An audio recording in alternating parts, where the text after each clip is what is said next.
Hello guys good morning. आज सकाळू उठिकी देखला बेलू सकाळ हो जाता एंड मोर सकाळ स्टार्टिंगटा किसी हेल्दी ब्रेकफास्ट होता। आफ्टर दैट मु फ्रेश वगैरह होकर मोर स्किन केयर करने जेहेतु skin care is very important and ये डुगु एंड तार बेस्ट फ्रेंड मिसिकी डांस प्रैक्टिस करते जेहेतु आगू किसी गोटे इवेंट आसाला एंड तार जो डांस फुल वीडियो आपको दरकार then stay tuned. In between that more जेहेतु एग्जाम चलता मोर टे पढ़ा कंप्लीट कर दूसरी। आज जेहेतु मत बाहर को जबार अच्छी सो मुझे जल्दी लंच करने आज लंच होता उपमा सांबर एंड सलाड।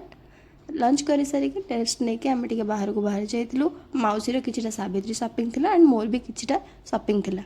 आबे तो आम झील मानू अधिक मूड स्विंग्स वेदर रोचे केतबेले खरा तो केतबेले वर्षा जेहेतु खरा गरम बहुत होता आम टे लस्सी पी नहीं आ या भितर वेदर भी चेंज हो जाता आम सपिंग भी किसी सरी जाता देन मोर पैंटालून्स कि छोट मोट सपिंग थी सो आम पैंटालून्स सपिंग करने को बाहर जाइलु तो सपिंग मोर सरी जाता। So that's it for today guys.